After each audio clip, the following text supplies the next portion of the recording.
Aloha, folks. I'd like to welcome you to this edition of Five Questions here on KHVHradio.com and, of course, with HawaiiReporter.com. Thanks for being with us. My name is Rick Hamada. It's a pleasure to talk with former Congressman Charles Djou. And with Charles, we have several different attributions. Former state representative, former city councilman, and also former congressman. But, Charles, it is a pleasure to get back together with you. How are you today? I'm doing very well, and thank you very much, Rick. I appreciate it. And yes, it's. I think I have a unique distinction. I think there's only two people on this planet who can say that they are a former state legislator, city councilman, and congressman.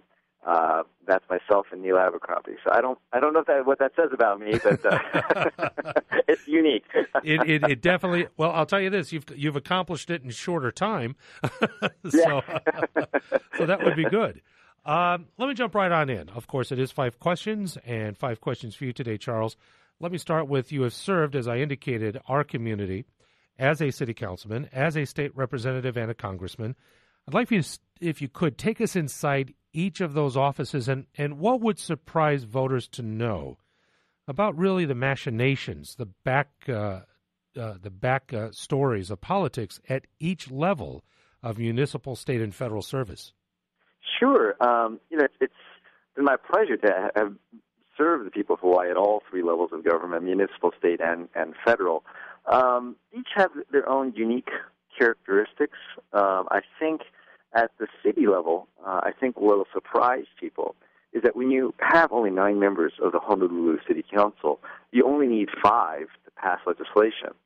And just that dynamic alone, having to count to the number 5, makes it a very interesting dynamic of trying to pass legislation. And I think when you're on the inside, and all you got to do is get 5 individuals to agree with you, or if you're a council member, 4 individuals plus yourself to pass legislation, it becomes very intimate, very personal, and factors to which people consider in passing legislation doesn't always necessarily pertain just to the specific legislation in front of you. For example, certain council members may be very interested in getting certain honorary certificates for some members of their community. That could be the leverage point to pass, say, a budget or pass a tax increase or something like that. So I think for a lot of people, you'd be very surprised. I mean, all you need is 5 individuals, how very intimate and very personal it gets.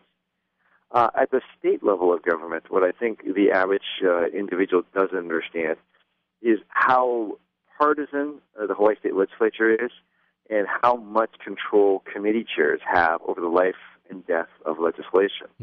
That of all 3 levels of government I've operated in, the City Council, State Legislature, and the United States Congress, the Hawaii State Legislature is by far the most partisan of those 3 levels of government.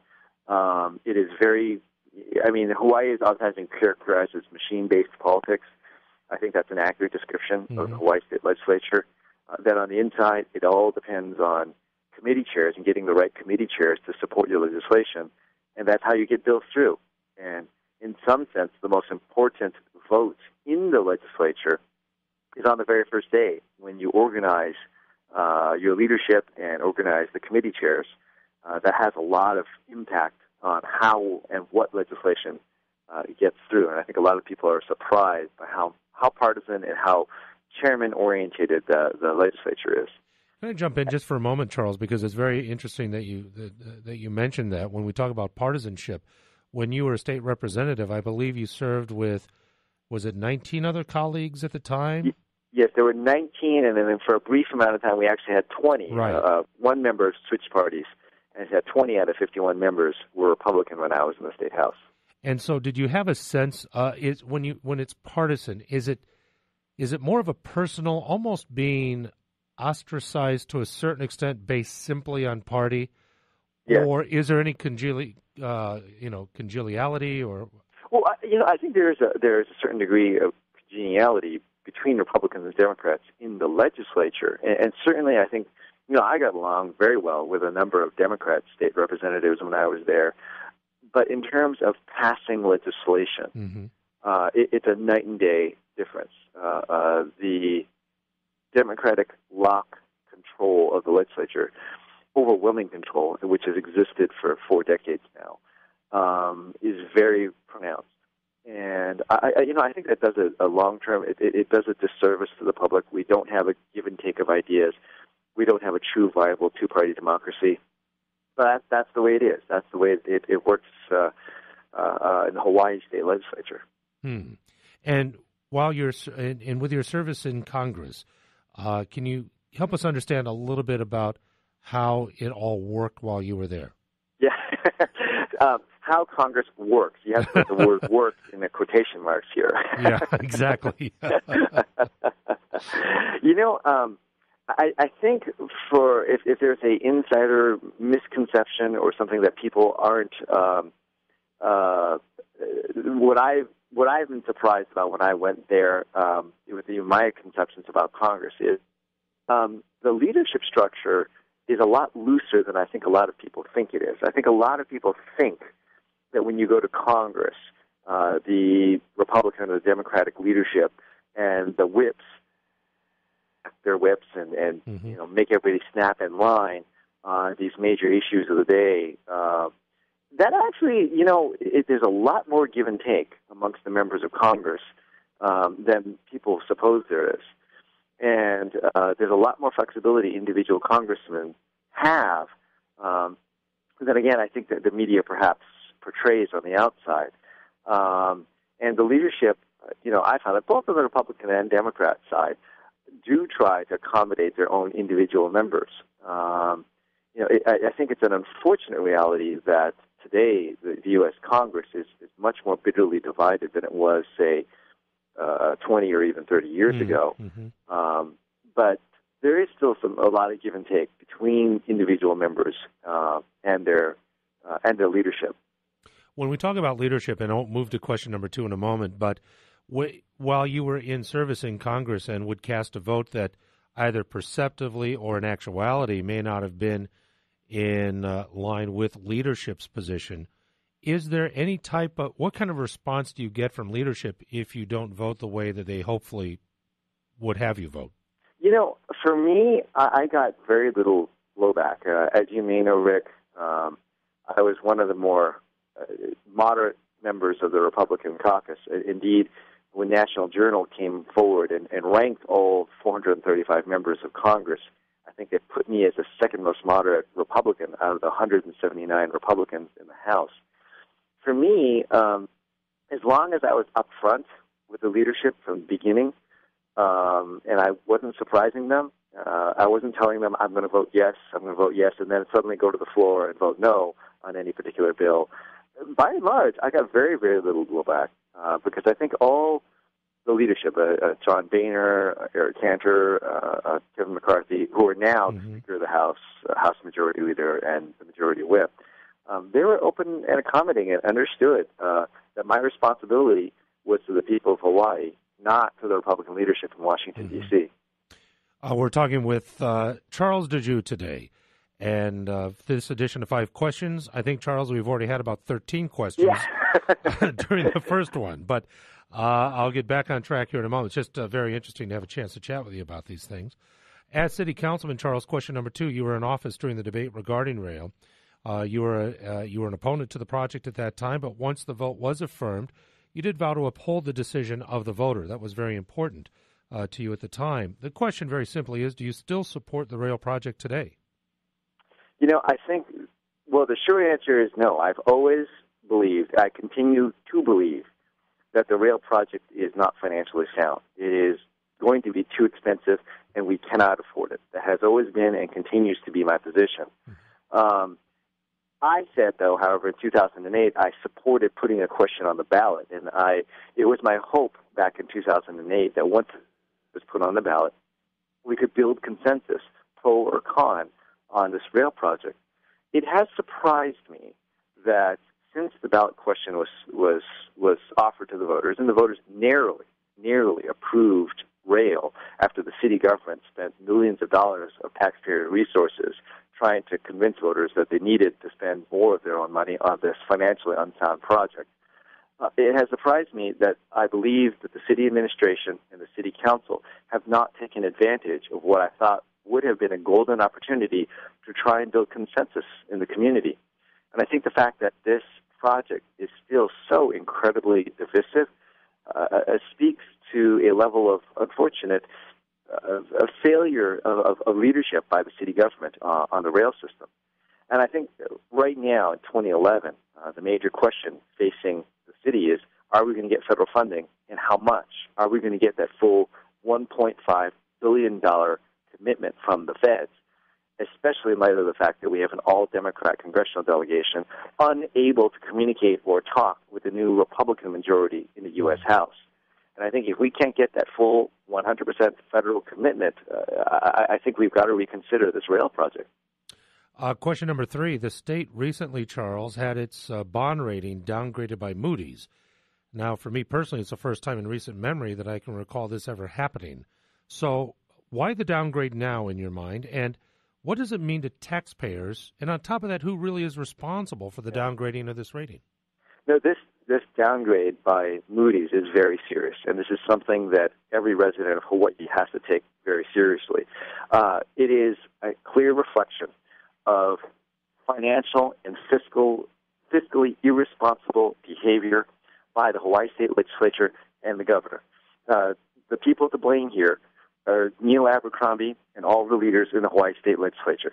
They are responsible for ruining Hawaii's fiscal standing and this downgrade in our bond ratings. Now, what this means to the average resident, I think, is also very serious.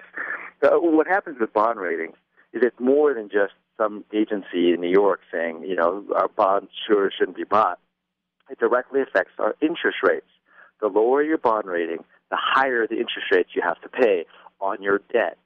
And so for the state of Hawaii, even though interest rates are now going down, and I know a lot of individual families are perhaps considering refinancing a mortgage to take advantage of these lower interest rates, this is something that the state of Hawaii will not be able to take advantage of, because a lowering of our bond rating increases interest rates, increases the amount we have to pay in debt service, and over the long term, that means that's just fewer money, less dollars that we're going to have to be able to give over to education, or to public safety, or to transportation.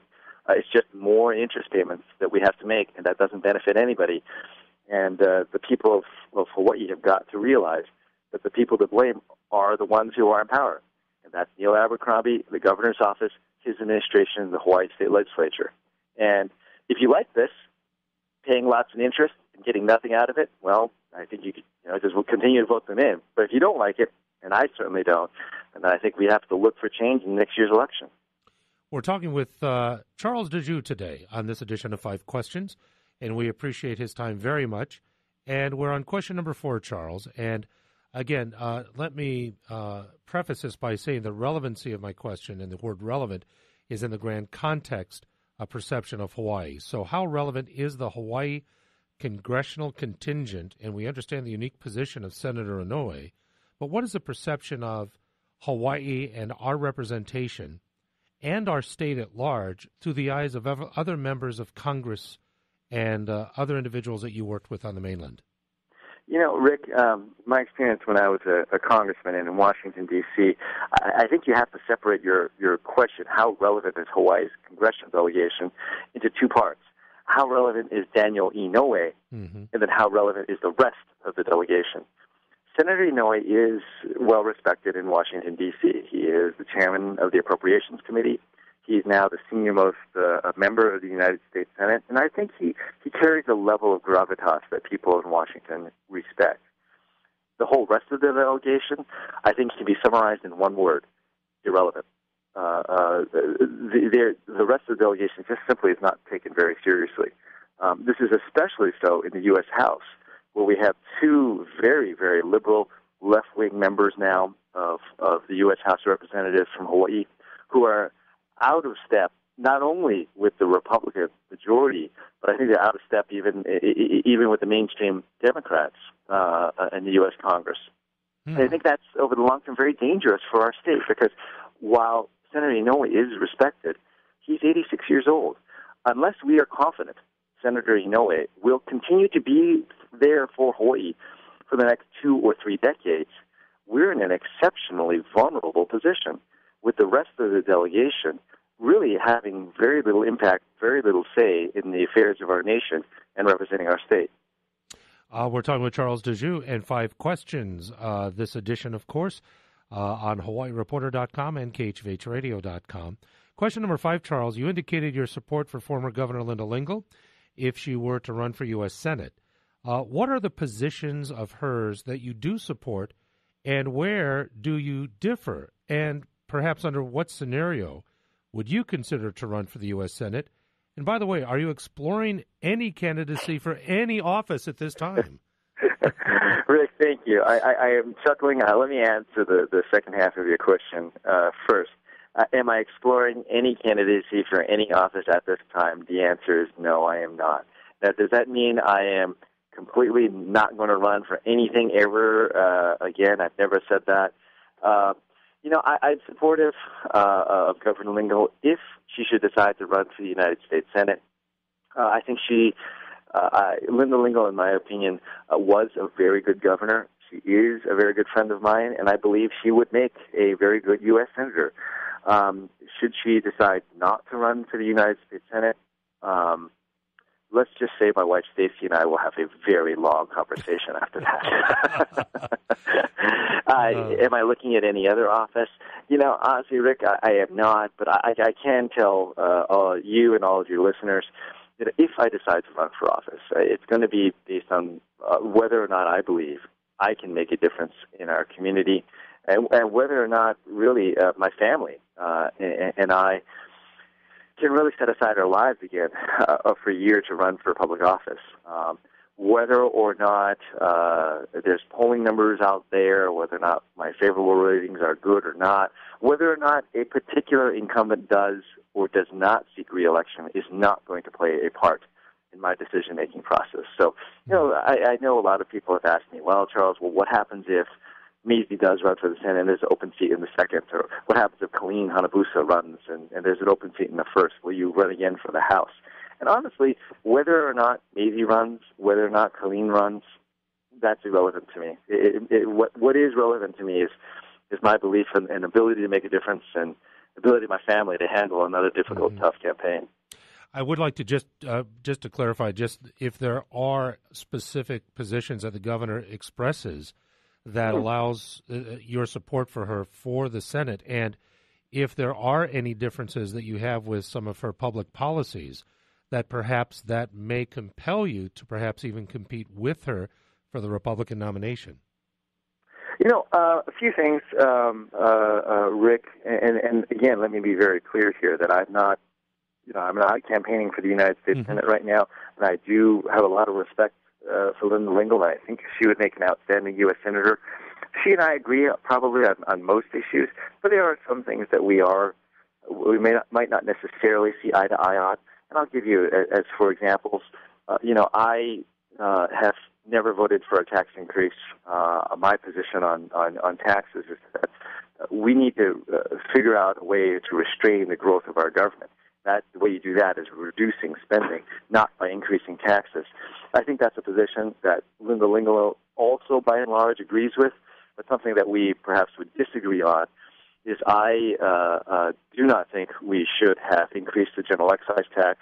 I would have vetoed a measure allowing the counties to increase the general excise tax, although Governor Lingle takes the position in opposition to the increase in the general excise tax for rail.